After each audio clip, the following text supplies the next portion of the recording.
Assalamualaikum warahmatullahi wabarakatuh. Perkenalkan, saya Nurmaida Lestari dengan NIM 18114004027, kelas Perbankan Syariah 6A. Video ini dibuat untuk memenuhi tugas ujian tengah semester mata kuliah Studi Kelayakan Bisnis dengan dosen pengampu Bapak Suharyono ME. Dan di dalam video ini saya akan membahas 5 bahasan pokok, yaitu 1. Menggali ide bisnis, 2. Definisi aspek pasar, 3. Metode peramalan dan pengukuran permintaan pasar, 4. Penentuan lokasi, layout, dan teknologi dalam kegiatan bisnis, dan yang terakhir, bentuk badan usaha. Penasaran? Yuk langsung simak videonya. Menggali ide bisnis. Definisi ide bisnis. Ide bisnis adalah suatu perencanaan atau pemikiran suatu organisasi yang menjual barang atau jasa kepada konsumen untuk mencapai tujuan dan mendapatkan laba. Cara membangun ide bisnis. Yang pertama, menyusun strategi. Yang kedua, identifikasi kapabilitas. Yang ketiga, identifikasi pengaruh eksternal. Yang keempat, analisa posisi terhadap kompetitor. Dan yang kelima, lokasi atau tempat usaha. Langkah-langkah membuat ide bisnis. Yang pertama, berhenti merencanakan dan bersiaplah untuk tindakan. Yang kedua, pikirkan bagaimana bisa menciptakan, menyampaikan, dan menangkap suatu nilai. Yang ketiga, bisnis kanvas menghasilkan produk berkualitas bersama dengan model. Yang keempat, membuat skala pintar.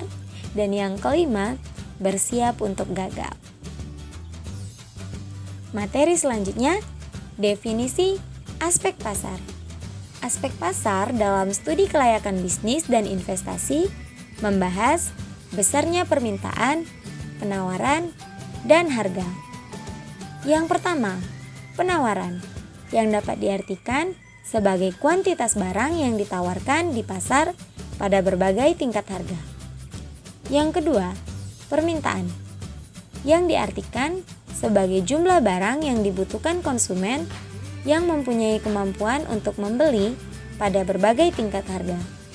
Yang ketiga, bentuk pasar, yang dapat dilihat dari sisi produsen dan sisi konsumen. Yang keempat, mengukur dan meramalkan permintaan.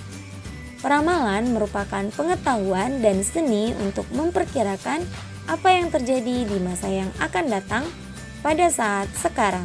Dan yang kelima, mengambil keputusan peramalan dengan metode regresi, yang merupakan salah satu metode ramalan yang disusun atas dasar pola data masa lalu. Selanjutnya, karakteristik pasar. Yang pertama, pasar persaingan sempurna. Karakteristiknya, 1. Terdapat banyak penjual dan pembeli di dalamnya. Yang kedua, produk homogen atau homogeneous product. Yang ketiga, pengetahuan yang sempurna atau perfect knowledge. Yang keempat, output yang relatif kecil atau small relatively output. Yang kelima, ketentuan harga pasar atau price taker. Yang keenam, kebebasan keluar masuk pasar atau free entry and exit. Selanjutnya, pasar monopoli. Karakteristiknya, yang pertama, produsen sebagai price maker. Yang kedua, permintaan pasar merupakan bentuk dari permintaan perusahaan. Yang ketiga, marginal revenue lebih rendah daripada average-nya. Yang keempat, MR bersolpe negatif. Yang ketiga, pasar monopolistik. Karakteristiknya, 1. Terdapat banyak perusahaan di dalam pasar. 2. Barang produksinya bersifat berbeda. 3. Produksinya mempunyai sedikit kekuatan dalam menentukan dan mempengaruhi harga. Dan yang keempat, pemasukannya ke dalam industri lebih mudah. Selanjutnya, pasar oligopoli. Karakteristiknya, sedikit produsen dalam satu pasar dan produk yang dihasilkan adalah homogeni atau sama. Selanjutnya, strategi pemasaran. Strategi pemasaran yaitu serangkaian tujuan dan sasaran, kebijakan dan aturan yang memberi arah kepada usaha-usaha pemasaran perusahaan. Tujuan dari strategi pemasaran yaitu 1. Mempercepat pertumbuhan perusahaan. 2. Membangun reputasi. 3. Meningkatkan brand awareness. Yang keempat, membidik pangsa pasar yang tepat. Dan yang kelima, memastikan perusahaan memaksimalkan sumber daya yang dimiliki. Materi selanjutnya, metode peramalan dan pengukuran permintaan pasar. Metode peramalan yaitu cara atau perhitungan yang objektif dengan menggunakan data-data masa lalu untuk menentukan sesuatu di masa yang akan datang dengan berbagai pendekatan yang digunakan. Jenis-jenis metode peramalan. 1. Metode peramalan runtun waktu. 2. Metode simple moving average. 3. Metode naive. 4. Mean absolute square error. Pengukuran permintaan pasar.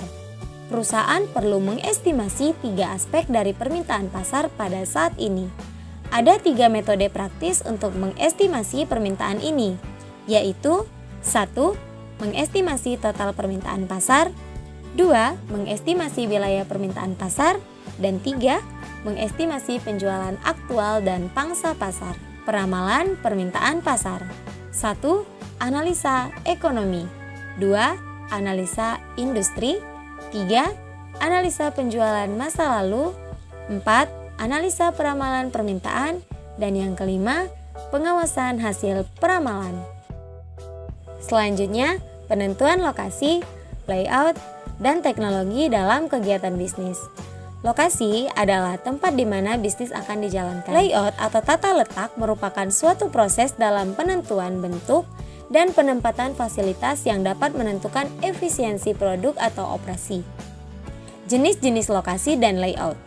Jenis-jenis lokasi, yang pertama, lokasi kantor pusat, lokasi untuk pabrik, lokasi untuk gedung, dan lokasi kantor cabang. Jenis layout, 1. Posisi tetap atau fixed position.